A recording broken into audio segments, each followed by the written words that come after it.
क्या गुल खिलाए मम्मी जी। सुधा की उम्र तकरीबन 40 साल थी जब उसके पति दिनेश की मौत एक सड़क दुर्घटना में हो गई।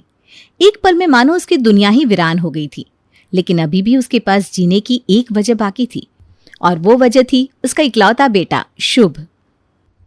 देखो दीदी, जो हुआ वो तो ऊपर वाले की मर्जी है। भाग्य के लिखे को तो कोई नहीं मिटा सकता। लेकिन आप निराश मत होइए, आपके पास जीजा जी की सबसे अनमोल निशानी है। अब आपको अपना जीवन बस शुभ के लिए ही समर्पित करना है। हिम्मत रखिए, हिम्मत से बड़ी बड़ी कठिनाइयों से पार पाया जा सकता है। तू ठीक कहती है दुर्गा, शुभ ना होता मेरे पास तो मानो जीने की वजह ही ना होती। लेकिन अभी मुझे दिनेश के अधूरे कामों को पूरा करना है, इसलिए हिम्मत तो रखनी होगी। एक बार शुभ को उसकी मंजिल तक पहुंचा दूं, उसके बाद मैं भी अपने दिनेश के पास चली जाऊंगी। ऐसी बात नहीं करते दीदी। जीजा जी जहाँ भी होंगे वो कभी नहीं चाहेंगे कि आप ऐसी अशुभ बातें अपने मुंह से निकालें। अरे आपको तो अभी बहुत लंबा जीवन जीना है, अभी उम्र ही क्या है आपकी। पति को खोने का दुख सुधा के सीने पर मानो एक भारी भरकम बोझ की तरह था, जो हर गुजरते पल के साथ बढ़ता ही जा रहा था। लेकिन फिर भी अपने गम के साथ डूबने के बजाय उसने अपने बेटे शुभ के लिए हिम्मत से आगे बढ़ने का संकल्प लिया, और अकेले ही उसके लिए माँ और बाप दोनों की जिम्मेदारियां निभाने लगी। सुधा पढ़ी लिखी थी और एक स्कूल में टीचर की नौकरी भी किया करती थी।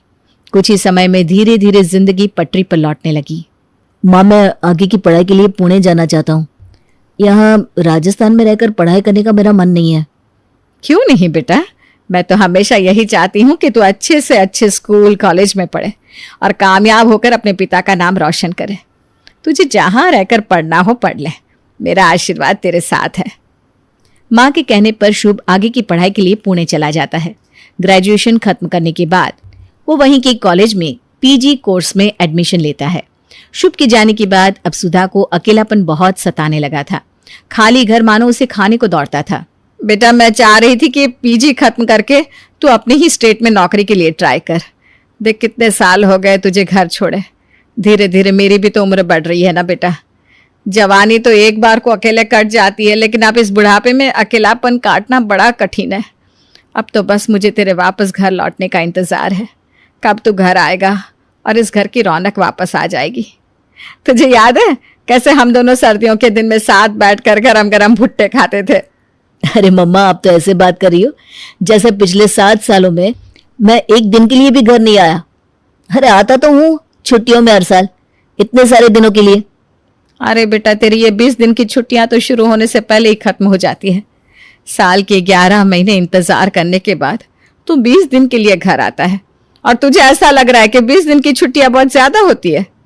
मेरे दिल से पूछना बेटा। अरे मम्मी, अब आप ऐसी इमोशनल बातें मत किया करो। आप ऐसे बातें करोगी ना तो फिर मुझे सब कुछ छोड़ छाड़ के घर पर आकर बैठना पड़ेगा। थोड़ी सी प्रैक्टिकल बातें किया करो। अब आप खुद ही सोचो, अगर मैं अपनी पढ़ाई नौकरी सब कुछ छोड़कर आपके पास आकर बैठ गया तो आपको अच्छा लगेगा क्या? आप ही तो चाहती थी ना कि मैं पढ़ लिख कर अच्छी नौकरी करूं, देश विदेश में नाम कमाऊं, पापा का नाम रोशन करूं। तो वो सब आपके साथ घर में बैठकर भुट्टे खाने से तो नहीं होगा ना। उसके लिए घर से बाहर निकलकर मेहनत तो करनी पड़ेगी ना मम्मी। हाँ, ठीक कह रहा है बेटा।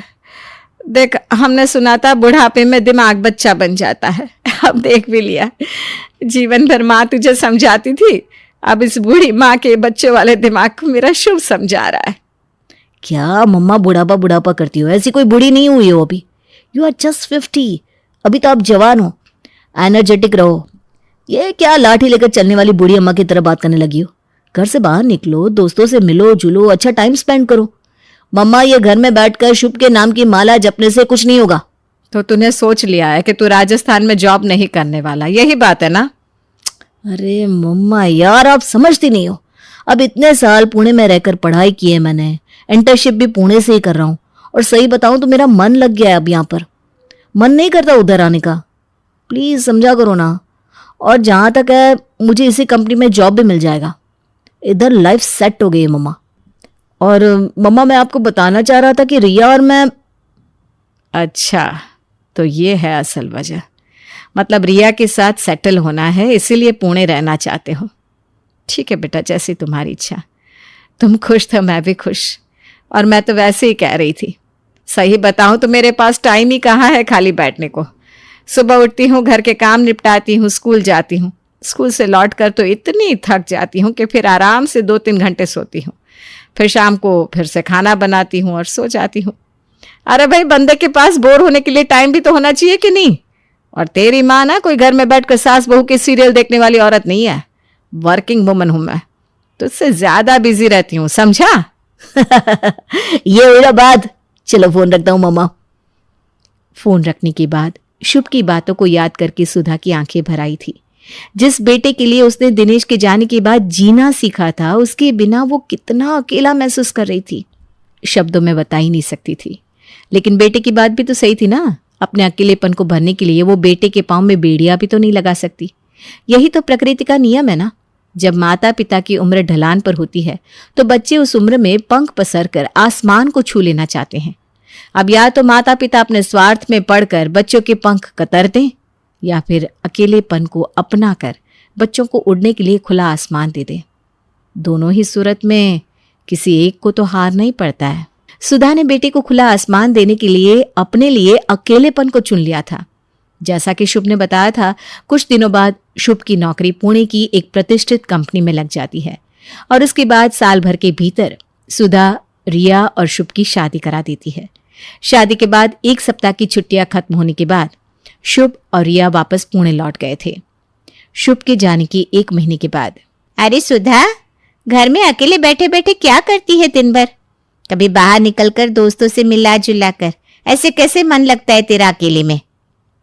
जिसने जीवन भर साथ निभाने की कसम खाई थी, वो तो बीच रास्ते में हाथ छुड़ाकर चला गया। अब तो इस अकेलेपन की आदत सी हो गई है। अकेलेपन की आदत डालने की कोई जरूरत नहीं है। अरे दोस्त किस लिए होते हैं? आज से शाम के समय पार्क में आ जाया कर।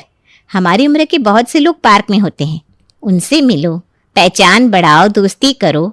रिश्ते सिर्फ खून के ही नहीं होते, दोस्ती के भी होते हैं। हालांकि सुधा बाहर निकलकर किसी के साथ मिलना जुलना नहीं चाहती थी, लेकिन सहेली के बार बार जोर देने पर वो नीचे सोसाइटी के पार्क में चली जाती है। वहां जाकर वो देखती है कि पार्क में बड़ी चहल पहल थी। लगभग हर उम्र के लोग पार्क में दिखाई दे रहे थे। सुधा चुपचाप जाकर पार्क की एक बेंच पर बैठ जाती है। कुछ ही देर में वहां पर उसकी सहेली मंजू पहुंच जाती है। मैंने कहा था ना, पार्क में आएगी तो तुझे अच्छा लगेगा। देख, अच्छा लग रहा है ना यहाँ पर? सहेली की बात सुनकर सुधा मुस्कुरा देती है और फिर वे दोनों बातों में लग जाते हैं। अब तो जैसे ये सुधा का लगभग रोज का नियम बन गया था। शाम को चाय पीने के बाद वो 1-1.5 घंटा पार्क में आकर बैठती और अपनी सहेली मंजू के साथ खूब बातें करती। लेकिन कुछ ही दिनों बाद मंजू के पति का ट्रांसफर हो जाता है और वो सोसाइटी छोड़कर चली जाती है। सुधा एक बार फिर से अकेली हो गई थी। अब वो पार्क में जाकर बैठती तो जरूर, लेकिन चुपचाप उदासी से एक कोने में बैठकर आते जाते लोगों को निहारती रहती। अगर आप बुरा न माने तो मैं यहाँ बैठ सकता हूँ? मिस्टर गुप्ता की आवाज सुनकर सुधा चौंक कर उनकी तरफ देखती है और बेंच पर एक और खिसक जाती है। जी जी बिल्कुल बैठिए ना, माफ कीजिए मेरा ध्यान कहीं और था। मैं आपको लगभग हर रोज यहाँ बैठकर बच्चों को निहारते हुए देखता हूँ। आप रोजाना यहाँ आती है लेकिन किसी से बात नहीं करती। आपको दोस्त बनाना अच्छा नहीं लगता या फिर लोगों को ऐसे ही चुपचाप देखना आपकी हॉबी है? अरे नहीं नहीं, ऐसी कोई बात नहीं है। एक्चुअली मैं यहाँ पर अपने दोस्त के साथ ही आती थी। उसी ने मुझे बहुत इंसिस्ट किया कि मैं शाम के समय पार्क आया करूँ। अब जब मुझे पार्क में आने की आदत लग गई तो मुझे अकेला छोड़कर वो यहाँ से फुर्र हो गई और एक बार फिर से मैं अकेली हो गई। अरे तो आपकी एक दोस्त चली गई तो आप कोई और दोस्त बना लीजिए। किसी का साथ मिल जाए तो वक्त अच्छे से कट जाता है। शायद सही कह रहे हैं आप। मेरा नाम दिनेश गुप्ता है। बस अभी कुछ महीने पहले ही रिटायर हुआ हूँ। पत्नी का स्वर्गवास तो बरसों पहले ही हो गया था और ईश्वर ने औलाद का सुख मुझे कभी दिया ही नहीं।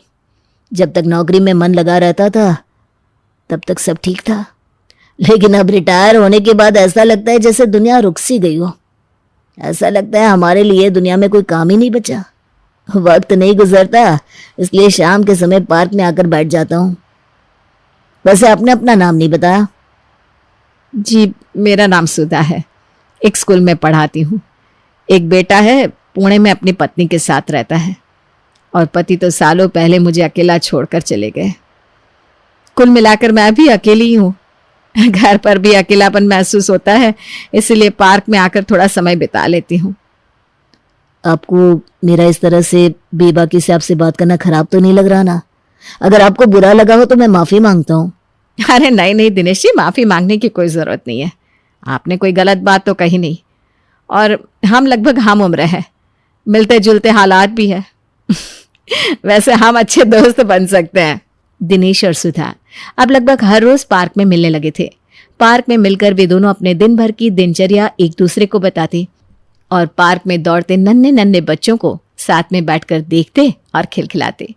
इस तरह उनके पूरे दिन का खालीपन उन 1-2 घंटों में दूर हो जाता और फिर उसके बाद वो अपने अपने घर को लौट जाते। क्या बात है माँ, आजकल आप मुझे फोन भी नहीं करती हो और घर आने के लिए भी नहीं कहती हो। हाँ, बेटे की याद नहीं आती क्या? ऐसी कोई बात नहीं है बेटा, अब तुम शादीशुदा हो, तुम्हारी अपनी जिंदगी है।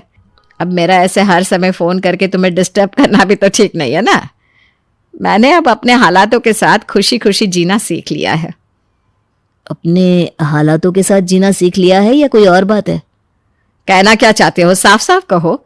मेरे साथ ये पहेलियां बुझाने की कोई जरूरत नहीं है। तो साफ साफ सुनिए, आपसे ये उम्मीद नहीं थी मुझे। बहुत सारे लोग दुनिया में अपने पार्टनर के बिना रहते हैं, लेकिन हर कोई आपकी तरह हरकतें नहीं करता। अरे मम्मा, कुछ तो सोचिए। आप अपनी एज का ना सही, हमारी रेपुटेशन का तो ख्याल करिए। सोसाइटी में 10 लोग देखते हैं, कैसी कैसी बातें बनाते हैं, आपको कुछ एहसास भी है? शुभ बेटा, तुम किस बारे में बात कर रहे हो?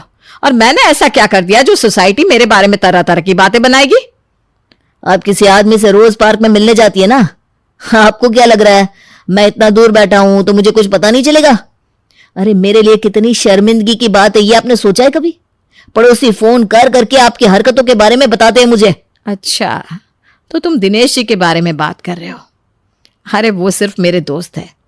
हाँ, मैं जाती हूँ उनसे रोज पार्क में मिलने, लेकिन पार्क की बेंच पर बैठकर अच्छे दोस्तों की तरह बातें करते हैं हम, और उसके बाद अपने अपने घर को लौट जाते हैं। कोई मुझे भी तो बताए कि मैंने आज तक ऐसा क्या किया है जिससे तुम्हारी रेपुटेशन पर आंच आ जाएगी।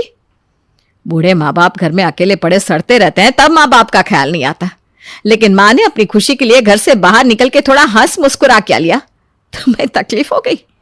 तुम्हारे जैसे पढ़े लिखे बच्चे से इन बातों की मुझे कतई उम्मीद नहीं थी। माँ जी, शुभ बिल्कुल ठीक कह रहे हैं। अरे ठीक है, आपको बहुत अकेलापन लगता है तो आप आ जाइए ना पुणे, हमारे पास यहीं आकर रहिए। लेकिन वहां राजस्थान में अकेले रहकर ये सब करते हुए आपको एक बार अपने बेटे के बारे में तो सोचना चाहिए था। अरे मेरे मायके तक ये खबर पहुंचेगी तो क्या इज्जत रह जाएगी मेरी वहां पर। देखो बहू, तुम हद से आगे बढ़ रही हो। सबसे पहली बात तो यह है कि मैंने कोई गलत काम नहीं किया। आज तक ना तुम्हें ना ही शुभ को कभी भी मेरी कोई फिक्र थी। और सबसे बड़ी बात, मैं भी यहां पर नौकरी करती हूं। जैसे तुम अपना करियर छोड़कर यहां नहीं आ सकती, मैं भी अपना करियर छोड़कर तुम्हारे पास नहीं आऊंगी। आज तक तो मैं दिनेश जी को अपना दोस्त ही समझती थी, लेकिन अब अगर बदनामी मिल ही गई है तो वही ठीक। पर अब मैं समाज से घबरा कर दिनेश जी का हाथ नहीं छोड़ने वाली। शाम के समय पार्क में। क्या बात है, आज तो तुम बहुत परेशान नजर आ रही हो। कुछ बात हुई है क्या? दिनेश के इतना पूछते ही सुधा फूट फूट कर रोने लगती है। परसों से मैं अकेले अपने परिवार की जिम्मेदारियां निभा रही हूं। जब मैं अकेली थी, तकलीफ में थी, तब कभी भी कोई नहीं आया ये कहने कि मैं कैसे अकेले इन 4 दीवारों के साथ अपना जीवन बिता रही हूं। लेकिन 4 दिन आपके साथ हंस बोल क्या लिया, इसी समाज के लिए मैं गलत हो गई। आप जानते हैं, हमारी सोसाइटी के लोगों ने फोन करके मेरे बेटे को कहा है कि मेरा चाल चलन खराब है। मैं रोज पार्क में किसी पराये मर्द से मिलने के लिए जाती हूं। आप ही बताइए, क्या मैंने आज तक कभी भी अपने रिश्ते की मर्यादा को लांघने की कोशिश की है? क्या मैंने दोस्ती से ज्यादा कभी कोई भी गलत आचरण रखा है? सिर्फ 40 की उम्र थी मेरी जब मेरे पति की मौत हुई। चाहती तो दूसरी शादी कर सकती थी, लेकिन अपने बेटे के लिए मैंने बाकी का जीवन अकेले बिताने का निर्णय लिया। आज वही बेटा मेरे चरित्र पर प्रश्न उठा रहा है। आप ही बताइए क्या करूं मैं?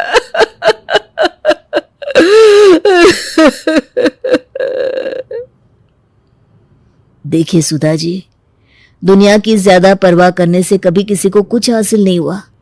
दुनिया वालों का तो काम ही है दूर खड़े होकर तमाशा देखने का। आप ये बताइए, उन्हें इसी बात से ऐतराज है ना कि आप किसी पराये मर्द से मिलने के लिए पार्क में आती है। और अगर हम दोनों शादी कर ले तब तो मैं आपके लिए पराया नहीं रह जाऊंगा ना। तब तो हम अधिकार से एक दूसरे के साथ समय बिता सकेंगे, एक दूसरे के सुख दुख परेशानियों में खड़े हो सकेंगे। अपने मन की बात बताने के लिए हमें फिर घड़ी के कांटों का 6 बजने का इंतजार तो नहीं करना पड़ेगा। आप कहना क्या चाहते हैं? नहीं नहीं, ऐसा नहीं हो सकता। मैं दूसरी शादी के बारे में सोच भी नहीं सकती।